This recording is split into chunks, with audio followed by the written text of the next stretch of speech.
कीर्तनाला प्रारंभ करण्यापूर्वी या ठिकाणी सद्गुरू योगीराज गंगागिरी महाराज यांचा पुण्यतिथी सोहळा मोठ्या आनंदामध्ये मोठ्या उत्साहामध्ये श्री क्षेत्र गोदावरी धाम बेटसरला या ठिकाणी सुरू आहे। अखिल गुण निधान करुणा वर्णालय रुक्मिणी प्राण संजीवन जगत आधार पंढरीश पांडुरंग परमात्मा ज्ञानियांचे माऊली ज्ञानियांचे राजे ज्ञानोबाराय जगद्गुरु तुकोबाराय सद्गुरू योगीराज गंगागिरी महाराज ब्रह्मलीन सद्गुरू नारायणगिरीजी महाराज त्याचप्रमाणे गुरुवर्य महंत सद्गुरू श्री रामगिरीजी महाराज यांच्या असीम कृपेने चालत आलेली ही वारकरी संप्रदायाची गंगा आणि या गंगेमध्ये स्नान करण्याकरता प्रवृत्त झालेलो तुम्ही आम्ही सर्व मंडळी विठ्ठल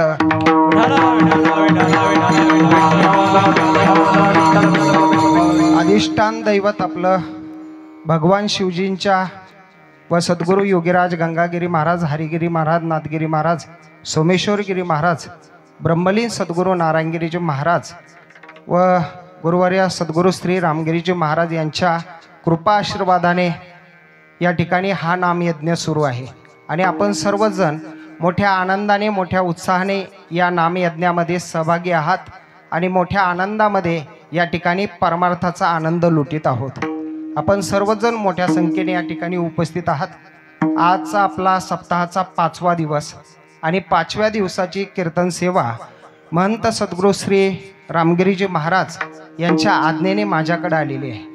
कार्यक्रमाकरता सर्व महाराज मंडळी श्री क्षेत्र गोदावरी धाम बेटसरलावरती प्रेम करणारे गुरुवर्य महंत सद्गुरू श्री रामगिरीजी महाराजांवरती प्रेम करणारे सर्व महाराज मंडळी टाळकरी मंडळी भक्त मंडळी या ठिकाणी उपस्थित आहे।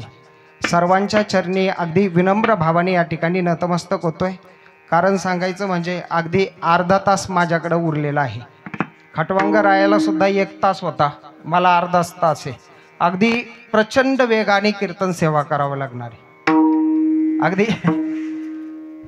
अर्धा तास आपल्याकडे शिल्लक आहे आणि अर्ध्या तासामध्ये आपल्याला अभंग सोडवायचा आहे। खरं जर पाहिलं तर गंगागिरी महाराज सद्गुरू गंगागिरी महाराज यांच्या अखंड हरिनाम सप्ताहात तयार झालेली हे वादक गायक मंडळी यांची आपण जेवढी स्तुती करू तेवढी कमी। म्हणजे ज्या पद्धतीने सांगतात सागराला कशाची उपमा देता येत नाही, गगनाला कशाची उपमा देता येत नाही, तसं गंगागिरी महाराजांच्या सप्त्यात तयार झालेल्या गायक असो वादक असो त्याला कशाची उपमा देता येणार।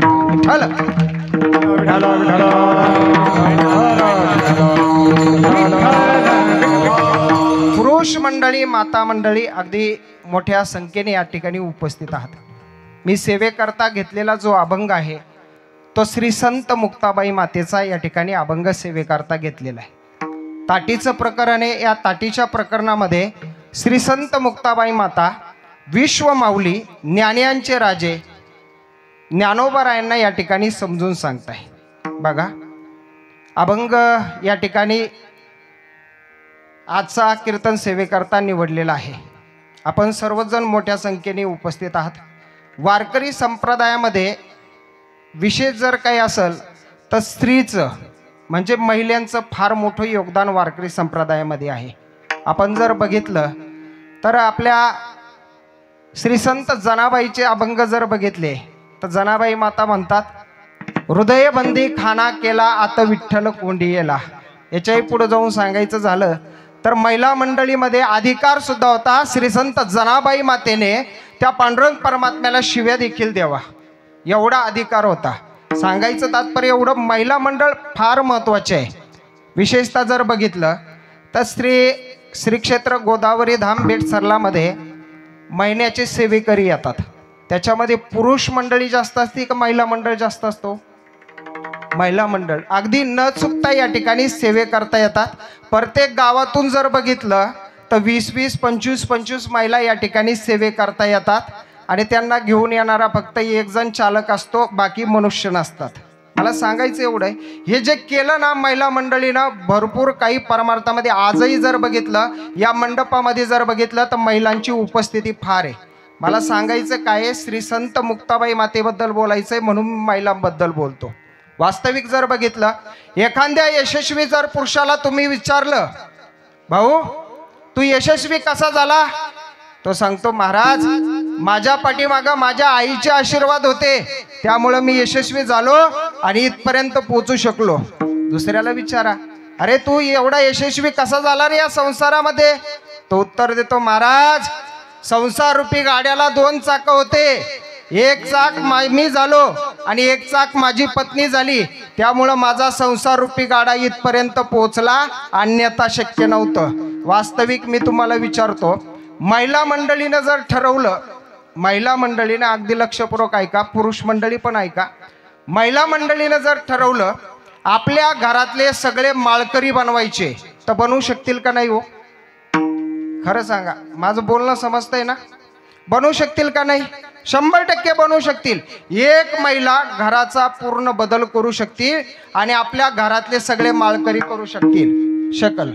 मग याच्या उलट विचारतो मी तुम्हाला, एखाद्या महिलेने जर ठरवलं आपल्या घरातल्या सगळ्यांच्या माळी काढायच्या,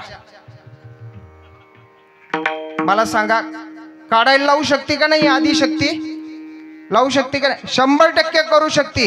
ही काही पण करू शकते. आता याच्या पुढे चला, छत्रपती शिवाजी महाराज घडले ते कोणामुळे घडले हो? जिजाई आईसाहेबांमुळे. जिजाई आईसाहेब जर नसत्या तर आपल्याला छत्रपती शिवाजी महाराज कळाले नसते आणि हे नावही माहिती नसतं.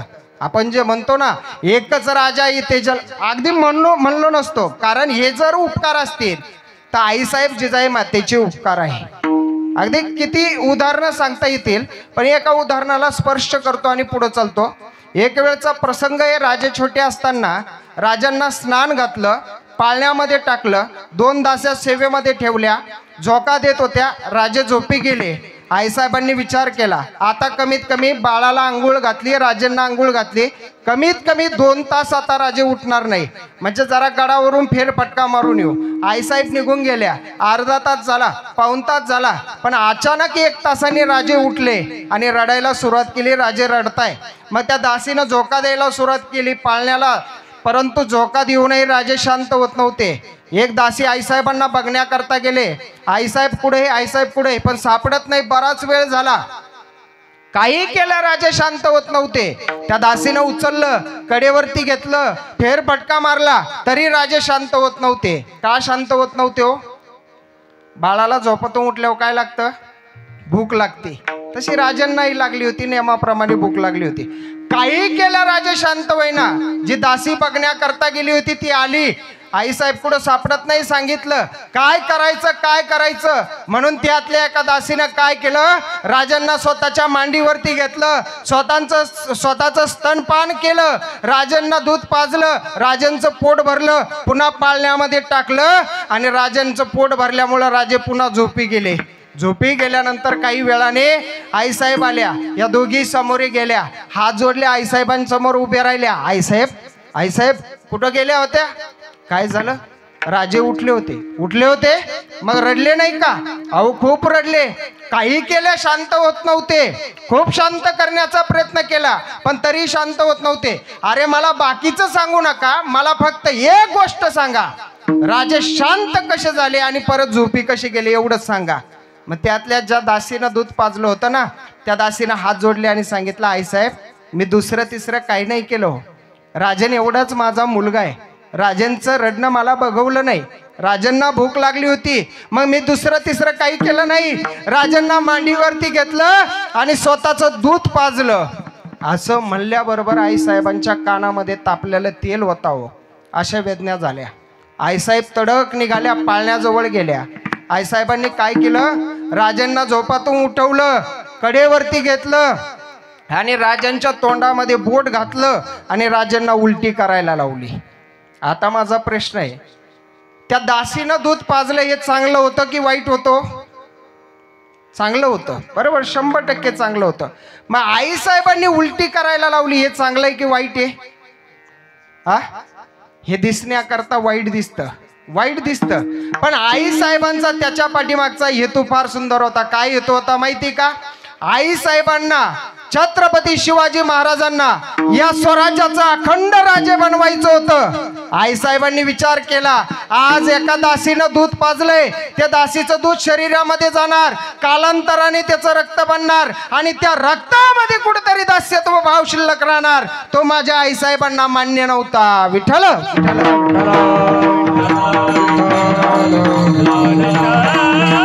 मला सांगायचं एवढंच, छत्रपती शिवाजी महाराज जे घडले कोणामुळे घडले? एका स्त्रीमुळे, आईसाहेबांमुळे। दुसरं उदाहरण आपलं परमार्थिक उदाहरण सांगतो। जगद्गुरु तुकोबरायांचा परमार्थ कोणामुळे झाला हो? कोणामुळे? त्यांच्या धर्मपत्नीमुळेच झाला बरं का।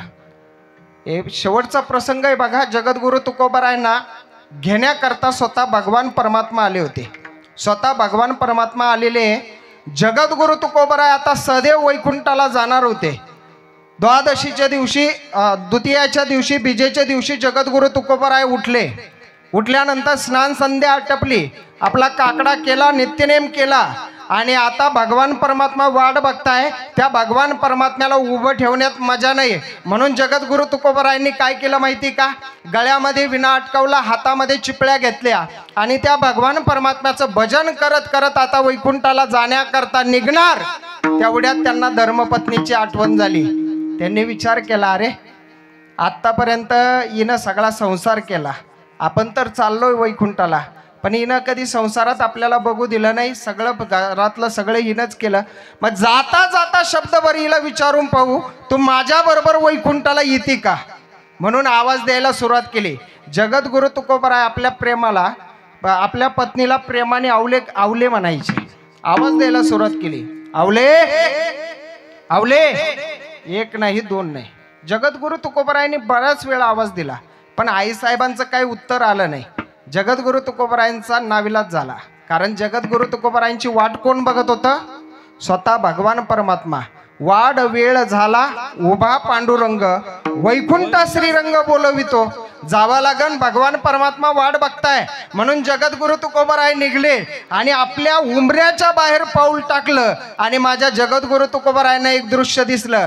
काय दृश्य दिसलं माहिती का? आईसाहेब काय करत होत्या? एका बकेटमध्ये पाणी घेतलेलं होतं आणि त्या पाण्याने म्हैस धुवून काढत होते। जगद्गुरु तुकोबरायांनी बघितलं, अरे आवली तर म्हैस धुवून काढती, म्हणून जगद्गुरु तुकोबराय जवळ गेले आणि लाड लाड आईसाहेबांना प्रश्न केला, आवले काय करतीस? आईसाहेबांनी त्यांच्या भाषेमध्ये उत्तर दिलं, महाराज दिसत नाही का काय करते? म्हैस खराब झाली, जरा धुवून काढत होते। बरोबर, काढ ना, मी काय म्हणतो? काय म्हणता? अरे मी वैकुंठाला चाललोय, मग जाता जाता तुला विचारावं म्हणलो, माझ्या बरोबर वैकुंठाला यायचं का? आईसाहेबांनी काय उत्तर दिलं माहिती का? आईसाहेब म्हणले, मला काय वैकुंठाला यायचं नाही, तुम्हाला जायचंय तर जा, पण पुन्हा परत या। त्यांना वाटलं जगद्गुरु तुकोबराय बेटा सप्त्यालाच चालले कीर्तनाला, परत संध्याकाळी घरी येतील। आईसाहेबांनी असं उत्तर दिल्यानंतर जगद्गुरु तुकोबराय हसायला लागले आणि हसत हसत सांगितलं, आवले मी या भूवैकुंठावर कुठं चाललो नाही, आता पुन्हा येण्याकरता चाललो नाही आवले, आता मी पुन्हा येणार नाही। असं म्हणलं आईसाहेब तळमळून म्हणतात, अहो महाराज आता असं काय बोलता? आता कुठं आपल्या खाण्यापिण्याचे दिवस आले, घरामध्ये दूध दुभत होणारे, आता कुठं खाण्यापिण्याचे दिवस आले, असे भरलेल्या घरामध्ये असं अभद्र बोलता तुम्हाला शोभतं का? जगद्गुरु तुकोबरायांनी विचार केला, हिला किती जरी सांगितलं तरी हिला समजणार नाही। पण जाता जाता माझ्या जगद्गुरु तुकोबरायांनी काय केलं माहिती का? आपल्या धर्मपत्नी समोर हात जोडले आणि काय सांगितलं माहिती का? आवले मी जो आज सोन्याचा दिवस बघतोय, मला घेण्याकरता स्वतः भगवान परमात्मा आले आणि मी सदैव वैकुंठाला चाललोय। आज मी ज्या भक्तीच्या उंच शिखरावरती पोहोचलोय आणि आज जो सोन्याचा दिवस बघतोय ना, हे फक्त तुझ्यामुळंच घडलं आणि तुझ्यामुळंच माझा परमार्थ झाला। आईसाहेबांनी उत्तर दिलं, महाराज माझ्यामुळं काय परमार्थ झाला? मी कधी तुमच्याशी नीट बोलले नाही, कधी तुमच्या देवाला नीट बोलले नाही, आणि तुम्ही म्हणताय माझ्यामुळं परमार्थ झाला। माझ्यामुळं काय परमार्थ झाला? नाही आवले, खरं सांगतो तुझ्यामुळंच परमार्थ झाला। महाराजांनी उत्तर दिलेलं फार सुंदर आहे बघा। महाराज म्हणतात, अरे आवले तू भांडकुदळ होती ना, म्हणूनच माझा परमार्थ घडला। कसा? तू जर गोड बोलणारी असती ना, मला गोड बोलून बोलून या संसारात रम्मान केलं असतं, या संसाराचा दाज बनवून ठेवलं असतं. तू भांडकुदळ होती म्हणून मी काय करायचो, नको डोक्याला टेन्शन म्हणून गळ्यामध्ये विणा अटकायचं, हातामध्ये चिपळ्या घ्यायचो, भंडारा भामचंद्र बोराडा डोंगरावरती जायचो आणि त्या भजनाचं परिपक्व फळ म्हणजे आज भगवान परमात्मा मला घेण्याकरता आले. तुझ्याच मुळे माझा परमार्थ घडला विठ्ठल.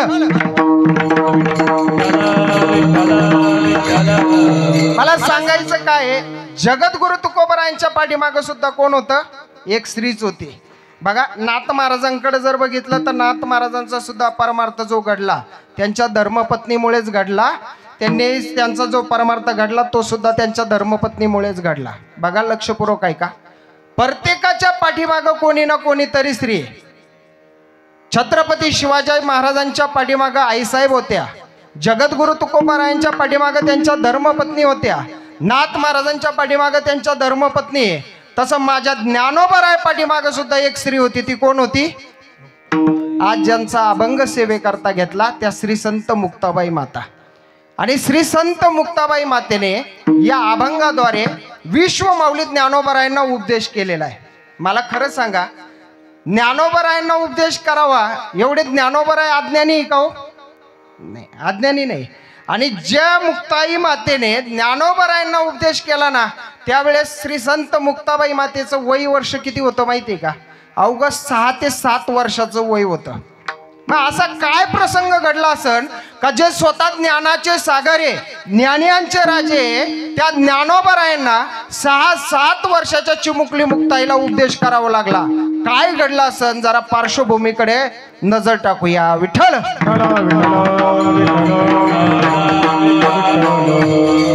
काय झालं, ज्ञानोबारायांच्या आईवडिलांनी देहांत प्रायश्चित्त घेतलं. आपल्याला सर्वांना माहिती, आईवडिलांनी आपल्या मुलांना या समाजामध्ये व्यवस्थितपणे वावरता यावा याकरता स्वतः देहांत प्रायश्चित्त घेतलं. 1 दिवस झाला, 2 दिवस झाले, 3रा दिवस उजडला, 4था दिवस उजडला. 4थ्या दिवशी सकाळ सकाळी काय झालं, ज्ञानोबाराय एका ठिकाणी त्या भगवान परमात्म्याचं भजन करत बसलेले होते आणि एका ठिकाणी सोपान काका आणि निवृत्तीनाथ महाराज परमार्थिक चर्चा करत बसलेले होते.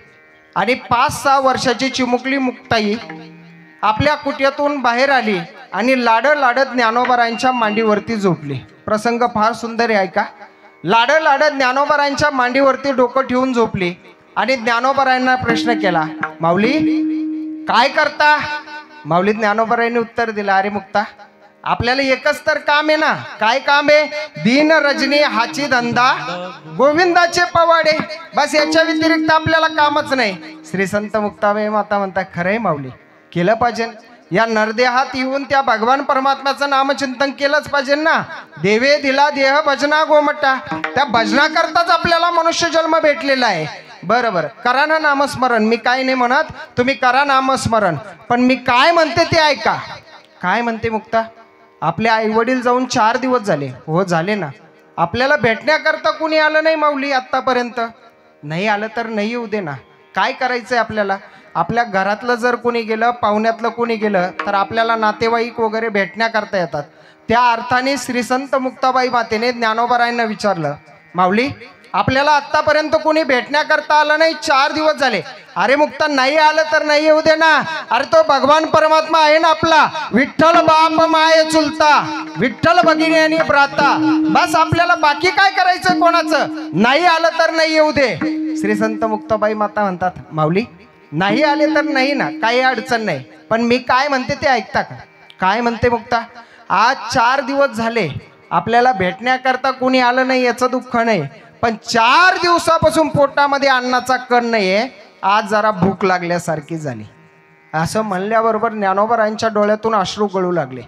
ज्ञानोबारायांनी कसं बसं स्वतःचे अश्रू आवरले आणि श्री संत मुक्ताबाई मातेला म्हणले, अरे मुक्ता, तुला जर भूक लागली तर मला सांगायचं ना, मी आत्ता आळंदीमध्ये जातो, मधुकरी मागून आणतो, मग मधुकरीमध्ये जे पीठ येईल त्याच्या सर्वाच्या तू भाकरी बनव, आपण सर्व भावंडे जेवण करू. असं म्हणल्याबरोबर आनंद झाला मुक्ताबाई मातेला. उठल्या, पळत पळत आपल्या कुटियामध्ये ताटीमध्ये गेल्या आणि मधुकरीची झोळी घेतली आणि ज्ञानोबारायांच्या हातामध्ये घेतली. ज्ञानोबारायांनी ती झोळी घेतली, बगलेमध्ये अटकवली आणि आळंदीच्या दिशेने मधुकरी आणण्याकरता निघाले. आणि इकडे श्री संत मुक्ताबाई माता, आता माझे ज्ञानदादा येतील, मधुकरी घेऊन येतील, आता मी सगळ्यांकरता स्वयंपाक बनवणारे, माझे चारही भावंड, आम्ही चौघे भावंड आता पोटभर जेवण करणारे, स्वप्न रंगवायला सुरुवात केली. आणि ज्ञानोबाराय आळंदीच्या दिशेने निघाले. आळंदी क्षेत्रामध्ये पोहोचले आणि पहिल्या घरी जाऊन आवाज दिला, मधुकरी.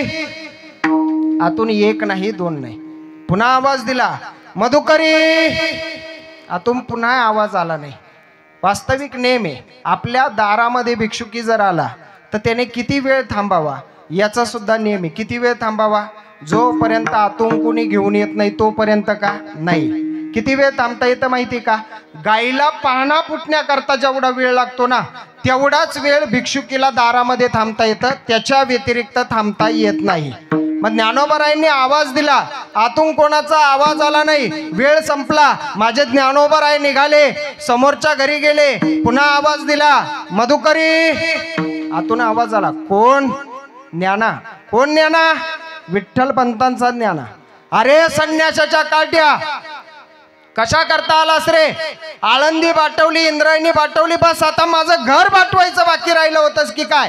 कशा करता आला? चल चालता हो, असं म्हणून ज्ञानोबारायांना ढकलून दिलं. ज्ञानोबारायांना मधुकरी दिली नाही. आणि इकडे श्री संत मुक्ताबाई माता वाट बघताय, आता माझे ज्ञानदादा येतील बर का, मधुकरीमध्ये पीठ आणतील, मग मी माझ्या भावंडाकरता भाकरी बनवील. आई वडील जाऊन 4 दिवस झाले, माझ्या भावांनी काही खाल्लेलं नाही, मी पण काही खाल्लेलं नाही. आज मी माझ्या हाताने स्वयंपाक बनवणार, त्यांच्याकरता भाकरी बनवणार आणि माझ्या हाताने मी त्यांना जीव घालणार. कदाचित 4 भाकरीचं पीठ आलं ना, आम्ही चौघे भावंडे अर्धे एक एक भाकर खाणार. कदाचित 2 भाकरीचं पीठ आलं ना, आम्ही चौघे भावंड अर्धी अर्धी भाकर खाऊ. मी आज माझ्या भावंडाकरता मी माझ्या हाताने स्वयंपाक बनवणार. मुक्ताबाई माता स्वप्न बघताय. पण ज्ञानोबाराय प्रत्येक गावामध्ये प्रत्येक घरासमोर गेले का ज्ञानोबारायांचा एकच अपमान होत होता, संन्यासाच्या काट्या, चल चालता हो, कशा करता आला? आमचं घर बाटवण्याकरता आला का? काय बाटवायचं बाकी राहिलं होतं? चल चालता हो, असं म्हणून ज्ञानोबारायांना पुऱ्या आळंदी क्षेत्रामध्ये कोणी मधुकरी दिली नाही, कुणीच दिली नाही. शेवटचं एक घर शिल्लक राहिलं होतं. ज्ञानोबारायांच्या बगलेमध्ये आपली रिकामी झोळी होती. ज्ञानोबारायांच्या डोळ्यातून अश्रू गळत होते. आता शेवटच्या घरी जायचंय. जाता जाता ज्ञानोबारायांनी त्या अखिलकोट ब्रह्मांड नायक भगवान परमात्म्याला प्रार्थना केली, भगवंता, मी माझ्याकरता आतापर्यंत काही मागितलं नाही बरं का, आणि मागणारही नाही, नको मला काही, पण माझी 5-6 वर्षाची चिमुकली मुक्ताई आहे ना, तिला भूक लागली, तिच्याकरता फक्त एका भाकरीचं पीठ दे, बस, बाकी काहीच नको. असं म्हणून ज्ञानोबाराय शेवटच्या घरी गेले. आणि शेवटच्या घरी गेल्यानंतर ज्ञानोबारायांनी आवाज दिला, मधुकरी. आतून जरा डबा वाजल्याचा आवाज आला. कोणीतरी नवीन लग्न झालेली महिला होती, तिने एका फुलपात्र्यामध्ये एका भाकरीचं पीठ आणलं आणि ज्ञानोबारायांच्या झोळीमध्ये टाकलं. जे ज्ञानोबारायांचे जे दुःखाचे अश्रू होते ते परिवर्तित झाले आणि त्याचा बदल आनंद अश्रूमध्ये झाला. भगवान परमात्म्याला धन्यवाद देऊ लागले, भगवंता, तू खरंच कृपाळा आहेस रे, माझ्या मुक्ताई करता एका भाकरीचं पीठ दिलं, माझं ऐकलं भगवंता, आता मी येतो. असं म्हणून ज्ञानोबाराय आनंदाने सिद्धबेटाकडे निघले. मुक्ताई माता वाट बघताय, आता माझे ज्ञानदादा येतील, मी सर्वांकरता स्वयंपाक बनवीन. ज्ञानोबाराय सुद्धा आनंदीमधून आनंदाने निघले. माझ्या मुक्ताई करता एका भाकरीचं पीठ निघालं, भेटलं. ज्ञानोबाराय आनंदाने चाललं. पण ज्ञानोबारायांचा तो आनंद जास्त वेळ टिकला नाही बरं का, जास्त वेळ टिकला नाही. त्या आनंदामध्ये विरजम पडलं. ज्ञानोबारायांनी एक दृश्य बघितलं आणि ज्ञानोबारायांचे जे पावलं आनंदाने सिद्धबेटाकडे चालले होते तेच पावलं आता चोर पावल्याने निघण्याचा प्रयत्न करत होते. काय दृश्य बघितलं? समोरून विसोबा खेचर इंद्रायणीवरती स्नान केलेलं होतं, सुचिरभूत झालेले होते, नित्यनेम उरकला होता आणि आपल्या घराकडे चाललेले होते. विसोबा खेचरांना पाहिलं आणि माझे ज्ञानोबाराय चोर पावलाने निघण्याचा प्रयत्न करत होते. आता 100 100 फुटावरती विसोबा खेचर आले, 50 फुटावरती आले, 20 फुटावरती आले, 10 फुटावरती आले. आणि विसोबा खेचरांनी काय केलं, आपला हात कपाळावरती बोवईवरती ठेवला आणि विचारलं, कोण रे? ज्ञानोबारायांनी सांगितलं, मी काका. मी कोण? विठ्ठल पंतांचा ज्ञाना काका. संन्यासाच्या काट्या कशा करता आला होतास रे? काय पाठवायचं बाकी राहिलं रे? कुठं गेला होता? काका काही नाही, आळंदीमध्ये मधुकरी आणण्याकरता गेलो होतो. मधुकरी आणण्याकरता म्हणजे आळंदीमध्ये जाऊन आळंदीतला आता प्रत्येक घर ना घर बाटून आलास की काय रे संन्यासाच्या काट्या? काका तसं नाही हो, आई वडील जाऊन 4 दिवस झाले, पोटामध्ये अन्नाचा कण नव्हता. माझं काही नाही आहे, परंतु माझ्या 5-6 वर्षाच्या चिमुकली मुक्ताईला जरा भूक लागली होती, तिच्याकरता मी मधुकरी आणण्याकरता आलो. अरे संन्यासाच्या काट्या, तुला किती वेळा सांगितलं यायचं नाही आळंदीमध्ये? अरे इंद्रायणी बाटवली, आळंदी बाटवली, आता घर ना घर बाटून आलास की काय? पुढले शब्द फार महत्वाचे. अरे इंद्रायणी मातेवरती गेलो होतो, स्नान संध्या केली, शुचिरभूत झालो होतो, नित्यनेम उरकला आणि आता शुचिरभूत होऊन घराकडे चाललो होतो. संन्यासाच्या काट्या, तुझं तोंड बघितलं, आता मला विटाळ झाला, पुन्हा आंघोळ करावं लागल. काय वाटलं असं ना ज्ञानोबारायांना? काय म्हणले विसोबा खेचर? अरे संन्यासाच्या काट्या, तुझं तोंड बघितलं, मला पुन्हा विटाळ झाला, पुन्हा आंघोळ करावं लागल. ज्ञानोबारायांच्या कानामध्ये तापलेलं तेल ओतावं अशा वेदना झाल्या. पण ज्ञानोबारायांनी सावरलं स्वतःला, सांगितलं, काका चुकलं, आता पुन्हा येणार नाही. आण ती झोळी इकडं. काका नका ना, नका काका, आता मी पुन्हा येणार नाही. एका भाकरीचं पीठ भेटलंय माझ्या चिमुकली मुक्ताई करताना, आण म्हणलो ना ती झोळी इकडं. काका नका ना, काका नका, माझ्या करता देऊ नका, माझ्या सोपाना करता देऊ नका, माझ्या निवृत्तीनाथ दादा करता देऊ नका, फक्त माझ्या चिमुकली मुक्ताई करता एका भाकरीचं पीठ देऊ द्या. आण म्हणलो नाही इकडं. ज्ञानोबारायांच्या बगलेतली झोळी हिसकावून घेतली, सर्व जे पीठ होतं ते खाली सांडून दिलं, झोळी फेकून दिली. 5 पावलं पुढे गेलेले विसोबा खेचर पुन्हा मागं वळाले आणि ते खाली सांडलेलं पीठ आहे ना, ते पुन्हा मातीमध्ये काढून दिलं आणि निघून गेले. ज्ञानोबारायांनी ती झोळी आपली उचलली आणि उद्विग्न अवस्थेमध्ये रडत रडत धावत पळत आपल्या सिद्धबेटाकडे निघाले. सिद्धबेटाकडे मुक्ताई माता वाट बघत होत्या, आता ज्ञानदादा येतील. पण माऊली ज्ञानोबाराय आले, रडत रडत उद्विग्न अवस्थेमध्ये आले आणि जसे पळत पळत रडत रडत आले तसे ताटीमध्ये गेले आणि ताटीचा दरवाजा लावून मोठमोठ्याने रडू लागले. श्री संत मुक्ताबाई मातेने बघितलं, माऊली आले, पण धावत पळत कुटियामध्ये जाऊन कुटियाचा दरवाजा लावला. काय झाला असावा असं म्हणून त्या कुटियाच्या जवळ गेले, दाराजवळ गेले आणि दाराजवळ जाऊन रडण्याचा आवाज आला. रडण्याचा आवाज आल्यानंतर श्री संत मुक्ताबाई मातेने विचार केला, काहीतरी घडलेलं असावं, म्हणून प्रश्न केला, माऊली काय झालं? तुम्ही तर मधुकरी करता गेला होतात आणि आता असे रडताय काय?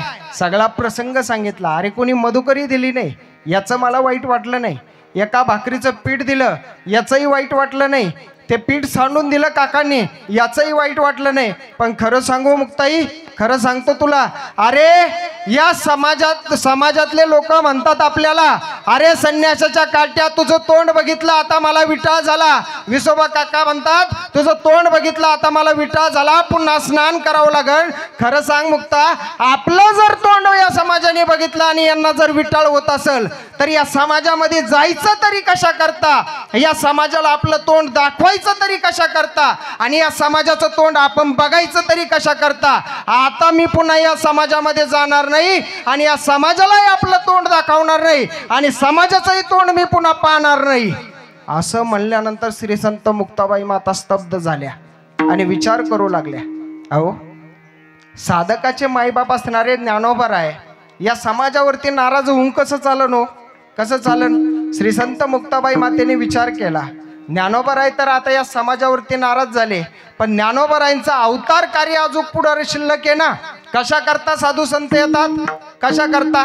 उद्धाराया जन जड जीवा, आपल्या सर्वसामान्य जनतेच्या उद्धारा करता संत महात्मे आले. ज्ञानोबाराय आले, तुकोबाराय आले, सद्गुरू गंगागिरी महाराज आले, नारायणगिरी महाराज आले, गुरुवर्य महंत सद्गुरू श्री रामगिरीजी महाराज आले. कशा करता आले? आपल्या सर्वांच्या उद्धारा करता. उद्धाराया आले जन जीवा, उतरायाल गणदेवा उतरायाल गणदेवा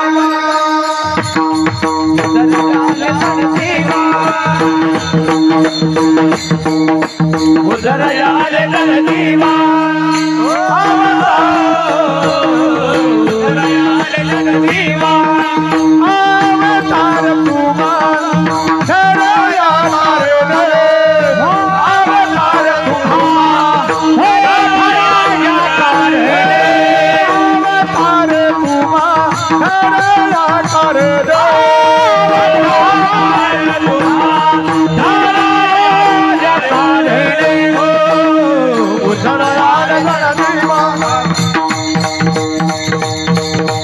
उतरायाल गणदेवा उतरायाल गणदेवा हे उतरायाल गणदेवा उतरायाल गणदेवा उतरायाल गणदेवा गणदेवा गणदेवा। श्री संत मुक्ताबाई मातेने विचार केला, ज्ञानोबराय नाराज झाले आणि नाराज होऊन कसं चालणं हो? या समाजाचा उद्धार करायचा आहे। मग श्री संत मुक्ताबाई मातेने विश्व माऊली ज्ञानोबरायांना समजून सांगायला सुरुवात केली आणि समजून सांगत असताना एक ताटीचं प्रकरण लिहिलं, 11 अभंगाचं एक ताटीचं प्रकरण लिहिलं। सांगतात, अहो माऊली तुम्ही कोण आहात? योगी आहात ना? योगी पावन मनाचा योगी पावन मनाचा योगी पावन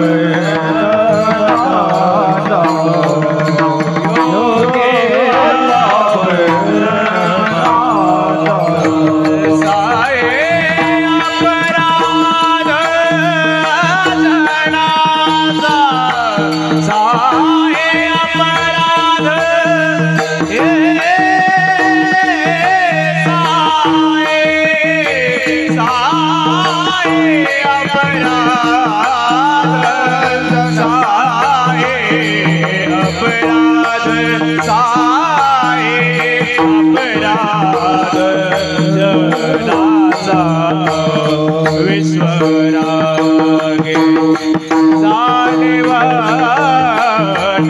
विश्वरागे जानेवाने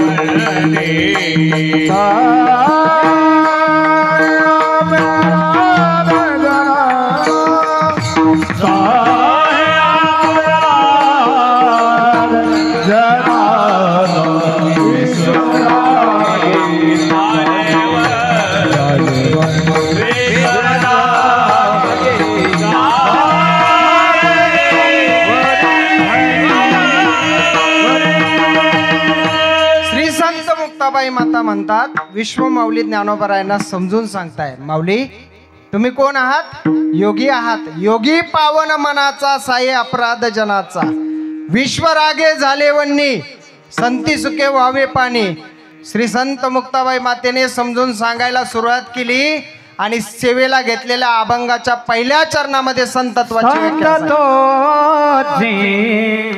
जाते अंगी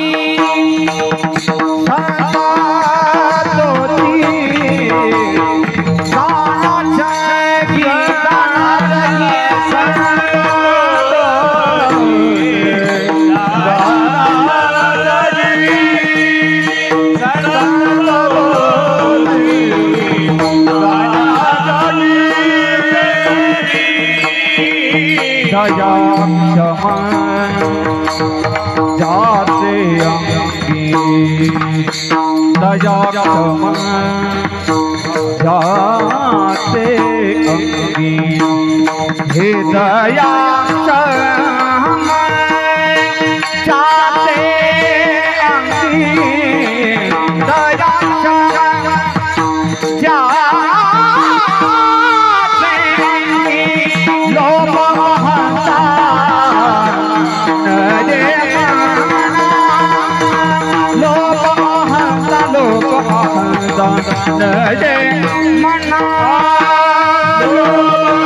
मना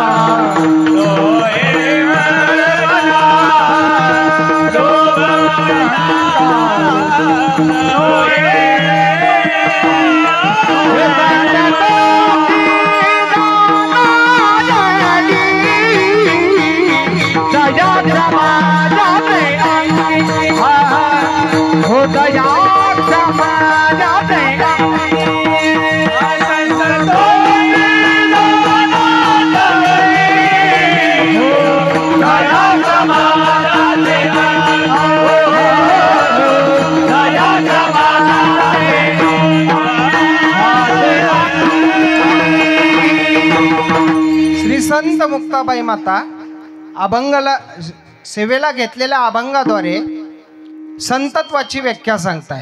विश्व माऊली ज्ञानोबरायांना सांगतात, माऊली तुम्ही तर संत आहात ना, आणि संत कोणाला म्हणावं? त्याला संत म्हणावं ज्याच्याकडं दया क्षमा नावाचा गुण आहे. वास्तविक जर बघितलं तर या ताटीच्या प्रकरणातील प्रत्येक अभंगाचा शेवट आहे, मिथ्या कल्पना मागे सारा ताटी उघडा ज्ञानेश्वरा. मिथ्या कल्पना मागे सारा ताटी उघडा ज्ञानेश्वरा. प्रत्येक अभंगामध्ये विश्व माऊली ज्ञानोबरायांना श्री संत मुक्ताबाई मातेने विनंती केलेली आहे. वास्तविक मला खरं सांगा, आपण अनुभवी आहात, ताटीचा दरवाजा म्हणजे नेमका कसा हो? सागाचा दरवाजा का? नाही. ताटीचा दरवाजा म्हणजे काय?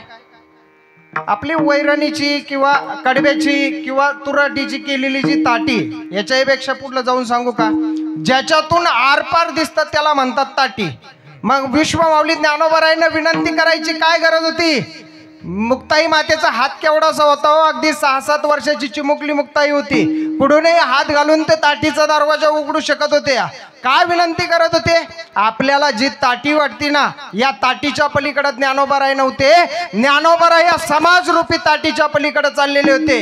ज्ञानोबरायांनी सांगितलं, मुक्ता आता या समाजाला मी तोंड दाखवणार नाही, या समाजाचं तोंड मी बघणार नाही, फक्त आता समाधी सुखाचा आणि नाम सुखाचा आनंद घेणारे. म्हणून विश्व माऊली ज्ञानोबरायांना विनंती करताय, मिथ्या कल्पना मागे सारा ताटी उघडा ज्ञानेश्वरा. खरं सांगू, श्री संत मुक्ताबाई मातेचं आपल्या वारकरी संप्रदायावरती किती ऋण आहे माहिती का? खरं सांगतो, श्री संत मुक्ताबाई मातेने त्यावेळेस जर विश्व माऊली ज्ञानोबरायांना समजून सांगितलं नसतं तर आपल्याला ज्ञानेश्वरी सारखा ग्रंथ नसता. हे जर उपकार असतील तर कोणाचे? श्री संत मुक्ताबाई मातेचे. आणि याच्याही पुढे जाऊन सांगू का, त्यावेळेस जर श्री संत मुक्ताबाई मातेने विश्व माऊली ज्ञानोबरायांना समजून सांगितलं नसतं तर आपल्याला ज्ञानेश्वरी सारखा ग्रंथ नसता आणि वारकरी संप्रदायासारखा पंथ देखील नसता. हे जर उपकार असतील तर माझ्या श्री संत मुक्ताबाई मातेचे. विठ्ठल. अभंगाच्या पहिल्या चरणामध्ये संतत्वाची व्याख्या सांगितली. संत कोणाला म्हणावं? आपल्या सर्वसामान्याला कळावं म्हणून श्री संत मुक्ताबाई मातेने रचलेला हा अभंग आहे. आपण कोणालाही संत म्हणतो असं नसतं. कोणाला संत म्हणावं? कोणाला संत म्हणावं? श्री संत मुक्ताबाई मातेने विशेष 2 गुण सांगितले. कोणते कोणते? ज्याच्याकडं दया क्षमा नावाचा गुण आहे त्याला संत म्हणावं. आपण कोणालाही संत म्हणतो. ज्याच्याकडं मोठी गाडी, ज्याच्याकडं मोठी दाढी, त्याला लगेच आपण संत म्हणतो. खरं सांगतो बरं का, माफी मागून बोलतो, पांढरे कपडे घातले, धोतर नेहरू शर्ट घातला म्हणजे संत होत नाही. तो महाराज होऊ शकतो पण संत होऊ शकत नाही. संत पदवी फार मोठी. कपडे घातले, पांढरे कपडे, शुभ्र पांढरे कपडे घातले म्हणून महाराज होत नाही, संत होत नाही. आठवलं म्हणून सांगतो, एकदा आम्ही खानदेशमध्ये सप्त्याला गेलो होतो. आमचे आदरणीय मित्र आहे आमचे रवींद्र महाराज पवार म्हणून गायक आहे. आळंदीमध्ये असताना आम्ही सप्त्याला गेलो होतो. मग सप्त्याला जाताना नेम काय असतो माहिती का? 2 गायक, 2 वादक आणि 1 व्यासपीठ चालवणारा. मग व्यासपीठ चालवण्याकरता मी होतो. बाकीचे सगळे आपल्या गाताच येत नाही, वाजवता येत नाही, मग बाकीचे गायला वाजवायला होते. पण आता सप्त्याचा नियम असा असतो अमोल महाराज, जोपर्यंत पारायण सुटत नाही तोपर्यंत बाकीच्यांना जेवण नाही. कारण मग किती वेळा ते घरमालक आपल्याला जीव घालणार आहे. सगळ्यांनी सोबत यायचं, जेवण करायचं, निघून जायचं. पारायण संपलं 11:30च्या दरम्यान. बाकी सगळे रूमवर बसलेले होते. मी असं धावत पळत तिथपर्यंत गेलो. सर्वांना म्हणलो, आहो चला आवरा, आपल्याला जायचं जेवण करायला, भूक लागलेली होती. सर्व उठले, पांढरे शुभ्र कपडे घातले, धोतर घातलं, नेहरू शर्ट घातला, एकदम शुभ्र कपडे. हनुमान जयंती रामनवमीचा प्रेड होता, ऊनही तापलेलं होतं. सगळेजण एकदम 12 वाजता रूमच्या बाहेर निघले. उन्हाने आणखीन कपडे, पांढरे शुभ्र कपडे चमकत होते. आणि तिथं काही खानदेशचे मुलं गोट्या खेळण्याकरता बसलेले होते. गोट्या खेळता खेळता एका मुलाने हे पांढऱ्या शुभ्र कपड्यावरचे सगळे महाराज मंडळी बघितले आणि दुसऱ्या मुलाला आयरणी भाषेमध्ये, खानदेशी भाषेमध्ये प्रश्न केला, भाऊ कोण क्षेत्रे म्हणे? हे बघले पांढरे कपडे होते ना, म्हणून तो म्हणला, भाऊ कोण शेत म्हणे? हे बघले. त्याचा डाव झाला. दुसऱ्याचा डाव आला. त्याने गोटी आपल्या हातामध्ये घेतली. खेळता खेळता त्याने त्याला प्रश्न केला, तुला माहित नाही का? नाही ना म्हणे. कोण शे ते बगळे?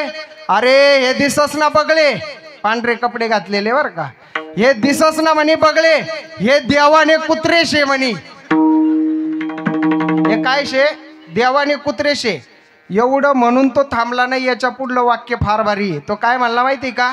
अरे हे दिसस ना बगळे, देवाने कुत्रे शे म्हणे, दिवसा झोपस आणि रात्री भूकस म्हणे. विठ्ठल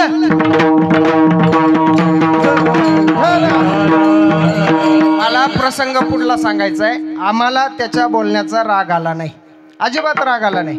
आम्ही कुत्रे होण्याकरता तयार आहे, पण कोणाचं? छत्रपती शिवाजी महाराजांचं वाघ्या नावाचं. आम्ही कुत्रा होण्याकरता तयार आहे, माझ्या सद्गुरू नारायणगिरी महाराजांचं बाजा नावाचं कुत्र होण्याकरता तयार आहे. बघा, आठवलं म्हणून सांगतो आणि समारोपाकडे जातो. आपल्या सर्वांना ज्ञात आहे, गंगागिरी महाराजांचं चरित्र सर्वांना ज्ञात आहे. गंगागिरी महाराजांनी सद्गुरू जोग महाराजांना अनुग्रह दिला होता. कसा दिला होता? जोग महाराजांनी मोठा पैलवान पाडला. पैलवान पाडल्यानंतर जोग महाराज गंगागिरी महाराजांच्या दर्शनाला आले आणि सांगितलं मी असा असा पैलवान पाडला. जोग महाराजांना गंगागिरी महाराजांनी सांगितलं, अरे या हाडामासाच्या पैलवानाला कुणी पाडीन, काळ रूपी पैलवानाला पाडून दाखव, तेव्हा मी तुला मानन म्हणे, तेव्हा मी तुझी पाठ तोपटर. असं म्हणल्यानंतर जोग महाराजांवरती त्या वाक्याचा परिणाम झाला आणि जोग महाराजांनी काळ रूपी पैलवानाला मारण्याची तयारी सुरू केली. आळंदी क्षेत्रामध्ये अध्ययन केलं, आळंदी क्षेत्रामध्ये नाम साधना सुरू केली. सर्व करत असताना वारकरी शिक्षण संस्था स्थापन केली. आता काय करायचं? काळ रूपी पैलवानाला पाडायचंय. जोग महाराजांचा शेवटचा काळ होता आणि जोग महाराज पुण्यामध्ये एका दवाखान्यामध्ये ऍडमिट होते. रात्रीचे 2 वाजलेले होते आणि सेवेमध्ये मामासाहेब दांडेकर होते. आवाज दिला जोग महाराजांनी मामासाहेब दांडेकरांना. मामा, वास्तविक मामासाहेब दांडेकरांना सोन्या म्हणूनच आवाज द्यायचे, पण माझा अधिकार नसल्यामुळं मी सांगतोय मामा. मामासाहेब दांडेकर धावत पळत आले.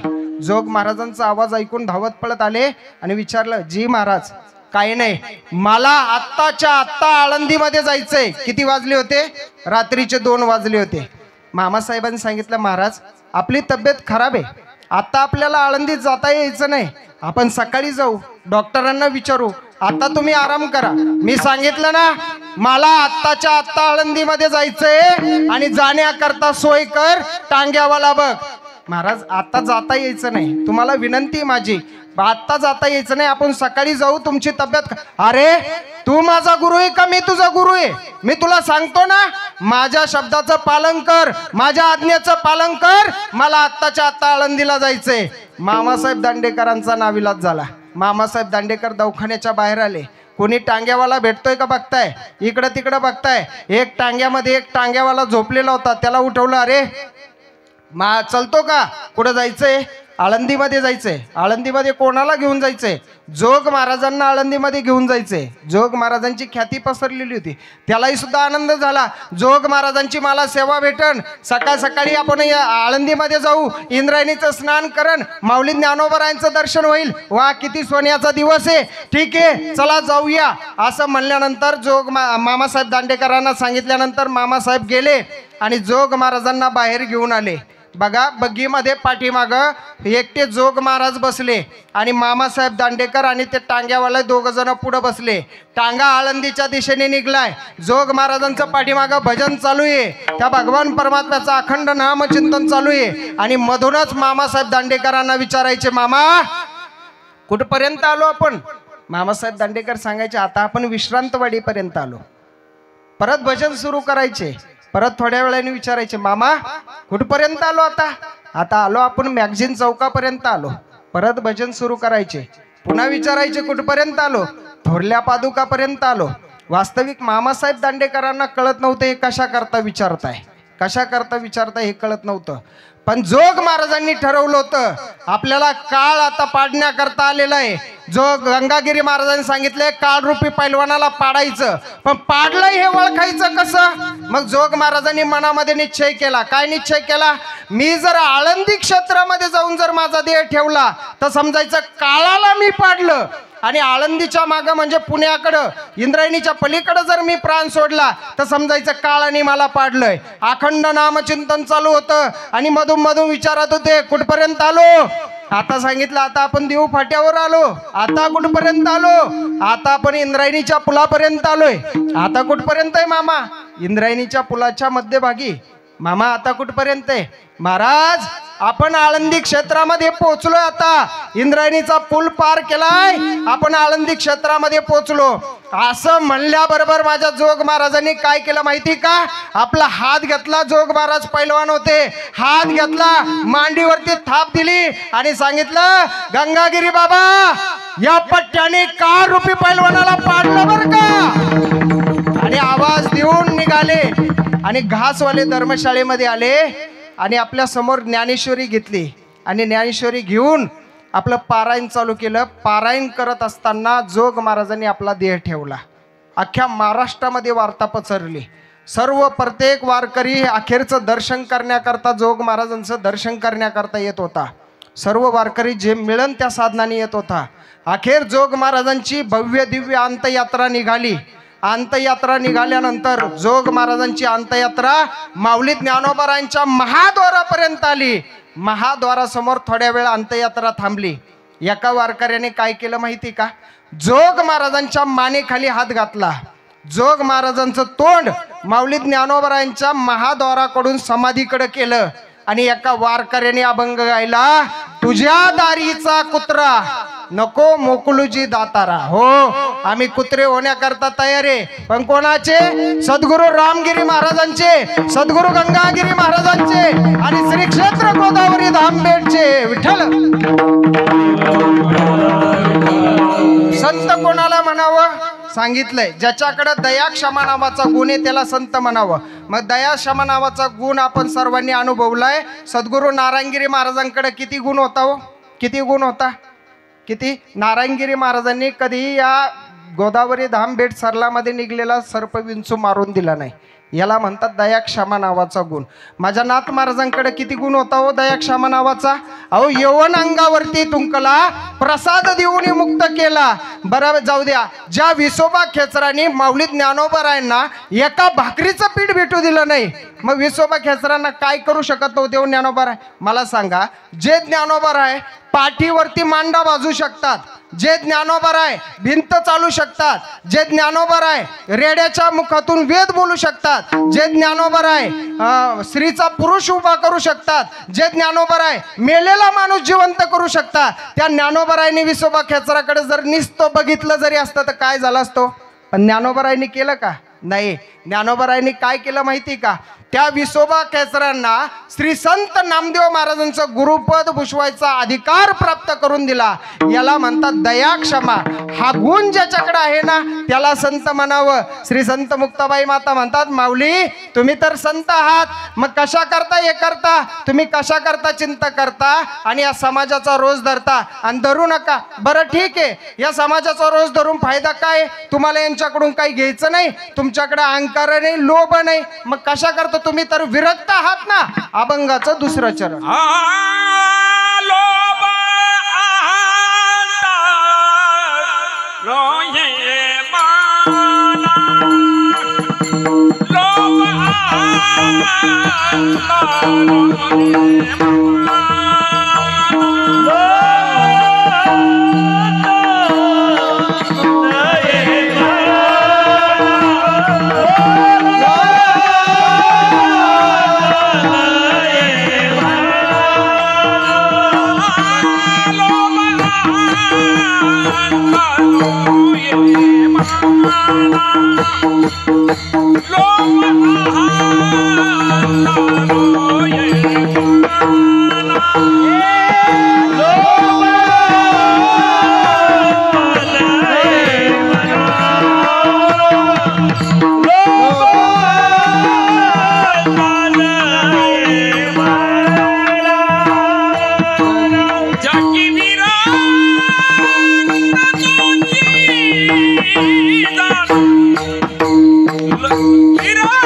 मुक्ताबाई माता सांगतात, विरक्त कोणाला म्हणावं ज्याच्याकडे लोभ आणि अहंकार नावाचे गुण नाही, ज्याला कधी शिवलेले नाही त्याला विरक्त असं म्हणावं. अहंकार आणि लोभ हे परमार्थामध्ये फार घातक सांगितलेले प्रमाण सांगतो. ज्या पद्धतीनं दुधाची या घागरी मद्याचा तो बुंद, याप्रमाणे लोभ आणि अहंकार आहे. आणि तिसऱ्या चरणामध्ये ये लोकात आणि परलोकात सुखी राहण्याचा मार्ग सांगतात. ज्याच्याकडे शुद्ध ज्ञान आहे तो ये लोकात आणि परलोकात सुखी आहे. शेवटच्या चरणामध्ये सांगतात, माऊली तुमच्याकडे तर सर्व ज्ञान आहे, तुम्हाला माहिती आहे हे सर्व मिथ्या आहे, हे मिथ्या कल्पना मागे सारा ताटी उघडा ज्ञानेश्वरा. ज्ञानेश्वर ज्ञानेश्वर माऊली ज्ञानराज महाराज, ज्ञानेश्वर माऊली ज्ञानराज माऊली तुकाराम. सद्गुरूंच्या आशीर्वादाने या ठिकाणी सेवा करण्याचा प्रयत्न केला. आपण सर्वजण मोठ्या आनंदाने मोठ्या संख्येने या ठिकाणी उपस्थित आहात. खरं सांगायचं झालं म्हणजे काल परवा आम्ही बसलो होतो आणि एका गृहस्थाने सांगितलं, मी खूप भाग्यवान आहे, खूप भाग्यवान आहे. त्याला विचारलं का भाग्यवान आहे? सद्गुरू नारायणगिरी महाराजांचा सहवास लाभला. मला एक प्रमाण आठवलं. जगद्गुरु तुकोबरायांनी जाता जाता एक प्रमाण सांगितलंय, धन्य मनवीन ही लोकी लोका भाग्याने तुका देखियला. तसं आपण सुद्धा म्हणतो धन्य मनवीन. सद्गुरू नारायणगिरी महाराजांनी सुद्धा तसंच करून दाखवलं आणि आपण सर्वजण म्हणतो आम्ही भाग्यवान आहे. सद्गुरू नारायणगिरी महाराज पहिले नारायणगिरी महाराजांना अनुभवलं आणि आता सद्गुरू रामगिरीजी महाराजांना अनुभवतो. त्याच पद्धतीनं त्याच तोलामोलाचे गुरुवर्य रामगिरीजी महाराज आपल्यासाठी दिवस रात्र या ठिकाणी झटताय, आपल्या संसारांच्या उद्धारासाठी या ठिकाणी झटताय. आपण सर्वजण मोठ्या आनंदाने मोठ्या संख्येने या ठिकाणी उपस्थित आहात. सर्वांच्या चरणी अगदी विनम्र भावाने या ठिकाणी नतमस्तक होतो. झालेली सेवा सद्गुरू योगीराज गंगागिरी महाराज, ब्रह्मलीन सद्गुरू नारायणगिरी महाराज, गुरुवर्य महंत सद्गुरू श्री रामगिरीजी महाराजांच्या चरणावरती समर्पित करतो आणि या ठिकाणी थांबतो. यदक्षरम पदम भष्टम मात्रायनं चेत भवे तत्सर्वं क्षम्यता देव प्रसिद्ध परमेश्वर विठ्ठल. जय जय विठ्ठल, जय विठ्ठल, जय जय विठ्ठल.